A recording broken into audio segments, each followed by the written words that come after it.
Hi friends, ఓం సాయిరామ్. బాబాగారి ఆశీస్సులు అందరిపైన ఉండాలని మనస్ఫూర్తిగా కోరుకుంటూ అందరూ కూడా సుఖంగా సంతోషంగా ఆరోగ్యంగా ఉండాలని, బాబాగారి ఆశీస్సులు ఎప్పుడు కూడా ఉండాలని మనస్ఫూర్తిగా కోరుకుంటూ ఇక ఈరోజు వీడియోలో బాబాగారు ఏం చెప్పబోతున్నారు అంటే, ఇవాళ అందించే సందేశం ఏంటంటే, తల్లి నాపై నీకు గౌరవం నిజమైతే ఈరోజు రాత్రి 9 సార్లు, ఈరోజు కుదరకపోతే ఈ గురువారం కుదరకపోయిందానికి ఏ గురువారం అయినా సరే రాత్రి 9 సార్లు ఈ మంత్రాన్ని చదివి గ్లాస్ నీళ్లు తాగితే నువ్వు అనుకున్న సంకల్పం ఏదైతే ఉంటుందో, నీ కోరిక ఏదైతే ఉంటుందో అది తక్షణమే తీరుతుందమ్మా. బిడ్డ, నాపై నమ్మకం నిజమైతే ఒక్కసారి నేను చెప్పినట్టుగా చెయ్యి. గ్లాస్ నీటితో ఇలా చేసి చూడు. నీ యొక్క సంకల్పం తక్షణమే ఆ క్షణంలోనే తీరిపోతుంది అని చెప్పి ఏదో తెలియని సందేశాన్ని ఈరోజు బాబాగారు మనకు అందించాలి అనుకుంటున్నారండి. బిడ్డ, నా మీద నీకు గౌరవం గనుక నిజమైతే ఈ గురువారం రోజు 9 సార్లు ఈ మంత్రాన్ని చదివి ఈ గ్లాస్ నీటిలో గనుక నువ్వు తాగితే నువ్వు అనుకున్న సంకల్పం ఏదైతే ఉంటుందో అది తక్షణమే తీరుతుంది. బిడ్డ, ఎన్నో రకాల సమస్యలను అనుభవిస్తున్నావు. ప్రతి కష్టాన్ని కూడా ఒక ఛాలెంజ్గా తీసుకుంటున్నావు.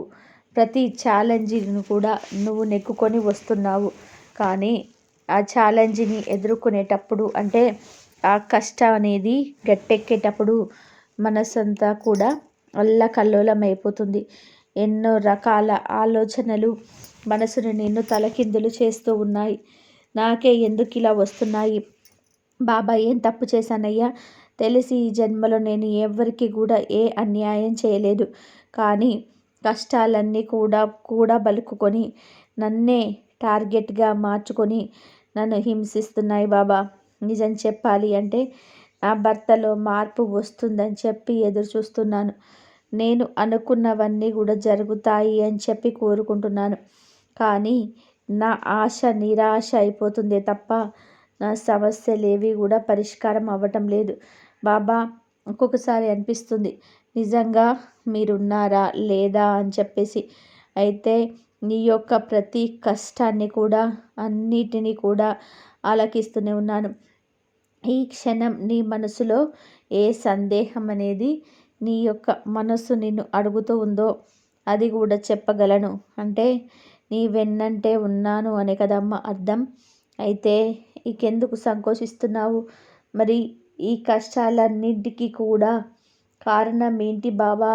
నిజంగా మీరు నాతో ఉంటే నేను ఎందుకు ఇన్ని బాధలను అనుభవిస్తున్నాను? నిజంగా మీ దయ కరుణ అనేది నా మీద ఉన్నట్లయితే ఏ కష్టం అనేది నన్ను వేధించకూడదు కదా. నేను సంతోషంగా గడపాలి కదా. మరి మీరున్నారని ఎలా బాబా నమ్మేది అన్న విషయానికి వస్తే, తల్లి, కొన్ని కర్మలన్నిటివి నా చేతిలో కూడా ఉండవు. అవి తప్పించటం కనుక నీ కర్మానుసారం నువ్వు అనుభవిస్తున్నావు. ఇది ఈ జన్మలో పాపమైనా లేదా నువ్వు తెలుసో తెలియక చేసిన కర్మల ఫలితం అయి ఉండవచ్చు కదమ్మా. మరి మీ యొక్క కష్టాలన్నింటినీ కూడా తీర్చడానికి ఈరోజు నీ ముందుకు వచ్చాను. బిడ్డ, నువ్వేది కూడా టెన్షన్ పడవద్దు, ఏ ఆలోచించవద్దు.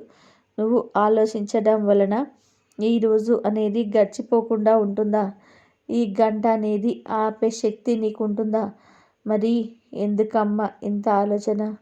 మనసు అనేది ఆలోచించుకోవడం వల్ల పాడవుతూ ఉంటుంది. ఆ మనసు అనేది అలా పాడవుతూ ఉంటే క్రమేపీ శరీరం కూడా అనారోగ్యంతో క్షీణిస్తుంది. మరి ఉన్న సమస్యలు చాలక కొత్త సమస్యలు కొని తెచ్చుకుంటావా చెప్పు? నా మాట విను. ఎందుకంటే నీ తండ్రిగా నీ యొక్క మంచి చెడులు చూసుకునే అదృష్టం, అవకాశం అన్నీ అనేది నాకు ఉన్నది. నిజంగా నీ యొక్క మంచి చెడులు చూసుకోవడం నా అదృష్టంగానే భావిస్తున్నాను తల్లి. ఎందుకంటే నువ్వు నన్ను అంతగా నమ్మావు కాబట్టి. ఎవరి మీద కూడా నమ్మకం ఊరికే రాదు. కొన్ని విషయాల్లో నువ్వు అనుకున్నవి కూడా జరుగుతూ ఉన్నాయి. కొన్ని విషయాల్లో నువ్వు అనుకున్నవి కూడా జరుగుతున్నాయి కాబట్టి అప్పుడప్పుడు నా మీద అలకని చూపిస్తూ ఉన్నావు. అప్పుడప్పుడు అసలు ఉన్నానా అని సందేహపడుతున్నావు. అప్పుడప్పుడు ఈ యొక్క కోరికలు చిన్నవైనా కానీ తీరినందుకు థ్యాంక్ యూ బాబా అని కూడా చెప్తూ ఉన్నావు. మరి ఇన్ని యొక్క సమూహాల యొక్క నీ ఆలోచనలు కలయిక అనేది ఎప్పుడు ఎలా మారుతుందో నువ్వే తెలుసుకోలేకపోతున్నావు కదా. మరి వీటన్నిటిని కూడా ఒక క్రమంలో పెట్టి నీ ఆలోచనలన్నింటినీ కూడా అదుపు చేసి నీ కోరికలన్నింటినీ కూడా తీర్చే మార్గాన్ని ఈరోజు నేను నీకు ముందుకు తీసుకొని వచ్చాను. తల్లి, నేను చెప్పింది చెప్పినట్టుగా చేసుకో. నీ యొక్క కోరిక, నీ యొక్క సంకల్పం ఏదైతే ఉంటుందో అది తక్షణమే తీరుస్తాను. మరి ఆ సంకల్పం ఏంటో చెప్పే ముందు కొన్ని ముఖ్యమైన విషయాల గురించి నువ్వు నాకు మాట ఇచ్చి తీరాలమ్మా. అదేంటి అంటే కనుక, బిడ్డ, మనస్సులో ఎప్పటి ఆలోచనలు అప్పుడు తీసివేయడం నేర్చుకో. ఎందుకంటే నువ్వు రోజు రోజుకి కూడా బరువు మీద బరువును వేస్తూ ఉంటే కనుక నీ మనసు అల్లకల్లోలం అయిపోతూ ఉంటుంది. నువ్వు డిప్రెషన్లోకి వెళ్ళే ప్రమాదం ఉంది. తల్లి, సంతోషాలు ఇంకా అనుభవించలేకపోతావు. మనస్ఫూర్తిగా నమ్మలేకపోతావు. నువ్వు ఏ ఒక్క సందర్భాన్ని కూడా ఉపయోగించుకోలేకపోతావు. వచ్చిన అవకాశాలన్నింటినీ కూడా కాలదన్నుకుంటావు. ఇవి ఏవి కూడా జరగకుండా ఉండాలి అంటే మనసులో ఎప్పటివి అప్పుడు కూడా పెండింగ్ లేకుండా తీసి పడేస్తూ ఉండాలి. మనసు స్వచ్ఛంగా పాలలాగా లేదా ఒక తెల్లటి కాగితంలాగా ఎప్పుడు ఫ్రెష్గా ఉంచుకోవాలి. అప్పుడే నీ యొక్క కష్టాలన్నీ కూడా తీరడానికి నువ్వు వేసుకునే మొదటి మార్గం అవుతుంది. ఇక రెండవది ఏంటి అంటే కనుక, బిడ్డ, నీ యొక్క బాగు కోరుకునేవారు ఈ భూమి మీద చాలా తక్కువ మంది ఉంటారు.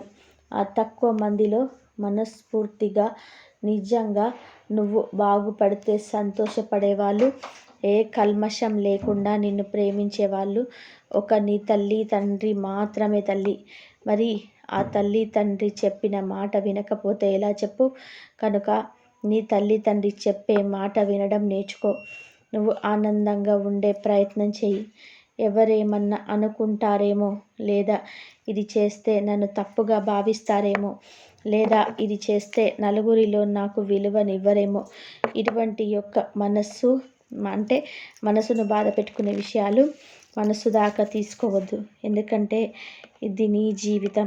నీకు నచ్చినట్టుగా ఉండే అర్హత నేను నీకు ఇస్తున్నాను. ఎవరు నీ మీద కూడా ఏ అధికారాన్ని చెలాయించుకునే హక్కు వారికి లేదు. కనుక నీ జీవితం నీకు నచ్చిన విధానంగా మార్చుకోవాలి. నీకు నచ్చినట్టుగా ఉండాలి. నీ జీవితానికి అధికారివి నువ్వే కావాలి అని గమనించుకో. కనుక ఎవరు ఏమన్నా కూడా పట్టించుకోవద్దు అని చెప్పి ఇలా పట్టించుకోకుండా ఉంటే నీ జీవితంలో నువ్వు ఒక గొప్ప స్థాయికి ఎదుగుతావు అని చెప్పి నేను నీకు చెప్తున్నాను. అర్థమైంది కదా. ఇది నీ జీవితానికి రెండవ మార్గం. ఇక మూడవది, తల్లి, గడిచిపోయిన ప్రతి క్షణం కూడా చాలా విలువైనది. నీ కోసం ఏ క్షణం ఆగదు. నువ్వు ఈరోజు వదిలేసిన క్షణం మళ్ళీ నీ కోసం రేపు తిరిగి రాదమ్మా. కనుక ప్రతి క్షణాన్ని కూడా ఎంతో విలువగా నువ్వు భావించుకోవాలి. నీ యొక్క సంకల్పాన్ని నెరవేర్చుకోవడం కోసం ఈ యొక్క క్షణాన్ని మిస్ చేసుకోకుండా ఆ క్షణాన్ని కూడా నువ్వు వాడుకోవాలి. ఒకసారి ఓటమి వచ్చింది అని చెప్పి బాధపడుతూ అక్కడే ఆగిపోకూడదు. ఎన్నిసార్లు ఓటమి వచ్చినా కూడా తిరిగి మళ్ళీ అడుగు వేస్తూ విజయం వైపు పయనం అనేది మొదలు పెట్టాలి. అప్పుడే ఎన్నిసార్లు పడినా కూడా తప్పకుండా కొంచెం ఆలస్యమైన విజయాన్ని అందుకొని తీరుతావు తల్లి. ఇది నీ జీవితంలో అలవాటుగా మార్చుకోవాలి. ఎందుకంటే పసిబిడ్డ పుట్టిన తర్వాత లేచి పరిగెత్తడు కదా తల్లి. చిన్నగా 3-4 నెలలకు బోర్లా పడతాడు. తర్వాత కూర్చుంటాడు, తర్వాత పాకుతాడు, తర్వాత ఏదైనా పట్టుకొని నిలుచుంటాడు, తర్వాత తను ఒడిబుడి అడుగులు ప్రారంభిస్తాడు. అలా బుడిబుడి అడుగులు వేసేటప్పుడు ఎన్నోసార్లు కింద పడతాడు, ఎన్నో దెబ్బలు తాకుతూ ఉంటాయి, ఎన్నోసార్లు ఏడుస్తూ ఉంటాడు. కానీ మళ్ళీ లేచి నడకను ప్రారంభిస్తాడు. అలాగే నువ్వు అనుకున్న సంకల్పాన్ని నెరవేర్చుకోవడం కోసం తప్పకుండా మళ్ళీ నువ్వు నడకను ప్రారంభించాలి. నువ్వు పడ్డ చోట ఆగిపోకుండా తిరిగి మళ్ళీ అడుగులు వేయడం నేర్చుకోవాలి. అప్పుడే నీ జీవితం అనేది నువ్వు అనుకున్న స్థాయికి ఎదుగుతుంది అని చెప్పి గుర్తుంచుకో. ఈ 3 మార్గాలు అనేటివి నీ యొక్క జీవితంలో భాగంగా నువ్వు మార్చుకోగలిగితే నువ్వు అనుకున్న సంకల్పం అనేది తప్పకుండా తీరుతుంది. బిడ్డ, ఈరోజు నువ్వు నన్ను నమ్మావు కాబట్టి నీ నమ్మకాన్ని నిలబెట్టడం కోసం ఈ గురువారం లేదా ఏ గురువారమైనా కానీ గ్లాస్ నీటితో నేను చెప్పుకున్న ఈ యొక్క మంత్రాన్ని నువ్వు 9 సార్లు చదివావంటే గనక, తర్వాత ఆ నీటిని గనక నువ్వు తాగావు అంటే గనక నీ యొక్క సంకల్పం ఏదైతే ఉంటుందో అది తక్షణమే తీరుతుంది. బిడ్డ, ప్రతి గురువారం కూడా నాకు పూజను నువ్వు చేసుకుంటూ ఉంటావు. నా ముందు నువ్వు దీపాన్ని పెడుతూ ఉంటావు. అయితే ఏ గురువారమైనా కానీ నువ్వు పూజలు చేసుకునేటప్పుడు మనసులో ఓం సాయిరామ్ అనే మంత్రాన్ని 9 సార్లు కానీ 11 సార్లు కానీ వీలైతే కుదిరితే 108 సార్లు కానీ చదువుకునే ప్రయత్నం చేయి. పూజ చేసుకునే సమయంలో నువ్వు గనక ఒక గ్లాసు నీటిని ఆ బాబాగారి ముందు పెట్టి ఇప్పుడు నేను చెప్పే ఈ మంత్రాన్ని 9 సార్లు చదువుకొని చూడండి.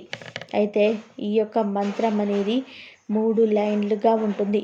నేను మీకు కావాలంటే కింద కామెంట్ సెక్షన్లో కూడా ఈ యొక్క మంత్రాన్ని పిన్ చేసి పెడతాను. తప్పకుండా ఈ యొక్క మంత్రాన్ని 9 సార్లు గనక మీరు పఠించి ఆ గ్లాస్ నీటిలో చిటికెడు విభూదిని కలిపి మీకు అనారోగ్య సమస్యలుంటే అవి తీరిపోవాలి అని చెప్పి, మీకు అప్పులుంటే అవి తీరిపోవాలని చెప్పి, లేదా మీ భర్తలో మార్పు రావాలి అనుకుంటే గనక మీ భర్త చేత తాగించడం కానీ కూడా చేయవచ్చు. లేదా మీ బిడ్డలు చదువులో ముందుండాలి అంటే కనుక మీరు ఈ యొక్క మంత్రాన్ని మీ బిడ్డల చేత ఆ గ్లాసు నీటిని తాగించవచ్చు అని గుర్తుపెట్టుకోండి. అయితే మీరు చక్కగా ముందు పూజా కార్యక్రమం ముగించుకోండి. పూజా కార్యక్రమంలో ఒక గాజు గ్లాసు నిండా నీటిని పెట్టండి. నీటిని పెట్టిన తర్వాత మీ యొక్క సంకల్పాన్ని ఏంటో చెప్పుకోండి. ఆ సంకల్పాన్ని చెప్పుకున్న తర్వాత మీరు గుడి నుంచి తెచ్చుకున్న విభూది చిటికెడు ఆ గ్లాసు నీటిలో కలపండి. ఇప్పుడు మంత్రం చెప్తాను, కింద కామెంట్ సెక్షన్లో కూడా పిన్ చేసి పెడతాను. ఆ మంత్రం ఏంటి అంటే, ఓం సాయి గురువాయ నమః, ఓం షిరిడి దేవాయ నమః, ఓం సర్వదేవత రూపాయ నమః. ఈ 3 లైన్లున్న ఈ మంత్రాన్ని 9 సార్లు చదవండి. మళ్ళీ చెప్తున్నాను, ఓం సాయి గురువాయ నమః, ఓం షిరిడి దేవాయ నమః, ఓం సర్వదేవత రూపాయ నమః. ఈ యొక్క 3 లైన్ల మంత్రాన్ని మీరు 9 సార్లు చదవండి. 9 సార్లు చదివిన తర్వాత మీ యొక్క సంకల్పాన్ని ఏదైతే జరగాలని అనుకుంటున్నారో మరొక్కసారి చెప్పుకొని కళ్ళు మూసుకొని ఆ విభూది కలిపిన మంచి నీటిని తాగండి. ఈ విధంగా తాగడం వలన మీ యొక్క శరీరంలో ఉన్న అనారోగ్య సమస్యలన్నీ కూడా పూర్తిగా పోతాయి. అంతేకాకుండా మీరు అనుకున్న సంకల్పం కూడా తక్షణమే బాబా గారు నెరవేరుస్తారు అని చెప్పి గుర్తుపెట్టుకోండి. ఈ మంత్రాన్ని నేను కామెంట్ సెక్షన్లో పిన్ చేసి పెడతాను. మీరు చక్కగా చెప్పింది ఈ గురువారం అనే కాదు, ఏ గురువారమైనా కానీ చేయవచ్చు. ప్రతి గురువారమైనా కూడా చేసుకోవచ్చు. దీనివల్ల మీకు అద్భుతమైన ఫలితాలు కలగడంతో పాటు మీ యొక్క సంకల్పం ఏదైతే ఉంటుందో తక్షణమే నెరవేరుతుందని చెప్పి గుర్తుపెట్టుకోండి. ఈ యొక్క సందేశం మీ అందరికీ నచ్చింది అనిపిస్తే, బాబాగారి మీద మీకున్న నమ్మకం నిజం అనిపిస్తే ఈ వీడియోకి ఒక చిన్న లైక్ ఇవ్వండి. కింద కామెంట్ సెక్షన్లో ఓం సాయిరామ్ అని చెప్పి టైప్ చేయండి. మరికొంతమంది బాబా భక్తులకు వీడియోను షేర్ చేయండి. మొదటిసారిగా సాయిబాబా పిలుపు ఛానల్లోకి వచ్చినట్లయితే కింద బ్లాక్ కలర్ సబ్స్క్రైబ్ బటన్ ఉంటుంది. దాన్ని ప్రెస్ చేసి పక్కనే ఆల్ సింబల్ ఉన్న బెల్ని యాక్టివ్ చేసుకుంటే ప్రతిరోజు బాబాగారి సందేశాలు అనేటివి మీకు నోటిఫికేషన్ రూపంలో వస్తాయి. మరొక మంచి సందేశంతో మళ్ళీ తప్పకుండా కలుసుకుందాము. సర్వే జన సుఖినో భవంతు. అందరూ బాగుండాలి, అందరిలో మనం ఉండాలి. బాబాగారి ఆశీస్సులు అందరిపైన ఉండాలని మనస్ఫూర్తిగా కోరుకుంటూ సర్వే జన సుఖినో భవంతు. కాబట్టి నీ మనసును ఎప్పుడు కూడా ఫ్రెష్గా ఉంచుకొని నీ కష్టాలను తీరే మొదటి మార్గం అవుతుంది.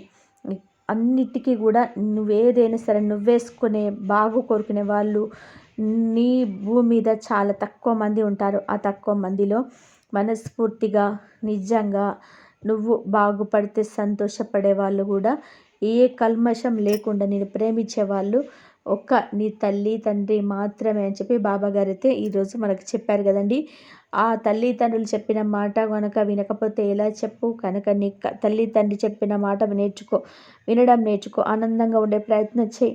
ఎవరేమన్నా అనుకుంటారేమో, లేదా ఇది చేస్తే నన్ను తప్పుగా భావిస్తారేమో, లేదా ఇది చేస్తే నలుగురిలో నేను విలువని ఇవ్వరేమో, ఇటువంటి యొక్క మనస్సుని బాధ పెట్టుకునే విషయాలు మనస్సు దాకా తీసుకోవద్దు. ఎందుకంటే ఇది నీ జీవితం. నీకు నచ్చినట్టుగా ఉండే అర్హత నేను నీకు ఇస్తున్నాను. నీ మీద కూడా ఏ అధికారాన్ని చెలాయించుకునే హక్కు వాళ్ళకి లేదు. కనుక నీ జీవితం నీకు నచ్చిన విధానంగా మార్చుకోవాలి.